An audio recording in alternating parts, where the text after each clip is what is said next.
Big boss 15 में आज सोमवार से जंगलवासियों पे संकट मंडराना शुरू होगा, जहां सभी घर वालों को घर के गार्डन एरिया में इकट्ठा करके बिग बॉस ये आदेश देंगे कि इन सभी जंगलवासियों को अपना सारा सामान बिग बॉस को सौंपना होगा। जिसके बाद सभी घर वाले लगेज एरिया में जाके शुरू कर देते हैं अपना सारा सामान बांधना, जिसमें मुख्य घर के वासी प्रतीक और निशांत भी सभी की हेल्प करते हैं और ये जायजा भी लेते हैं कि सभी का सामान स्टोर रूम में पहुंच जाना चाहिए। जहां अफसाना खान के बैग इधर उधर देख के विधि पांड्या उनको कहती है कि सबको अपनी अपनी बैग्स अंदर रखनी है, तो जरा आके अपनी रख दो। जिसके जवाब में अफसाना विधि पे भड़कते हुए कहती है कि तू मुझे नहीं बताएगी, तू अपना काम कर, तू मुझे मेरा काम करना नहीं सिखाएगी। जिसपे विधि कहती है कि करना तो पड़ेगा। फिर अफसाना चिल्ला के कहती है कि तू होती कौन है मुझे बताने वाली, मेरी माँ नहीं है तू। विधि भी कहती है कि आपको करना तो है, मैं आपको बताऊंगी। जब बाकी सब अफसाना और विधि को शांत कर रहे होते हैं तो विधि सबसे कहती है कि इसको कुछ मालूम होता नहीं है, लेकिन हर बार बीच में बोलना जरूरी है। जिसपे अफसाना और गुस्से से कहती है कि मैंने तुझसे बात की क्या। अफसाना विधि को धक्का मारती है, जिसके बाद सब उसे रोकते हैं। अफसाना फिर कहती है कि वो होती कौन है मुझे कहने वाली, अगर मेरे साथ जबान साजी की तो मैं उसकी जबान तोड़ के रख दूंगी।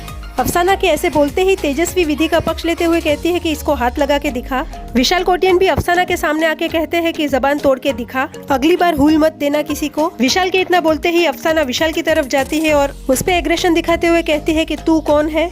तो व्यूअर्स के अफसाना का विधि को धक्का मारना पड़ेगा भारी, जिसपे अफसाना के खिलाफ हुए हैं विशाल और तेजस्वी भी। तो व्यूअर्स प्लीज कमेंट करके बताइए कि क्या लगता है आपको अफसाना और विधि में कौन सही है और कौन गलत।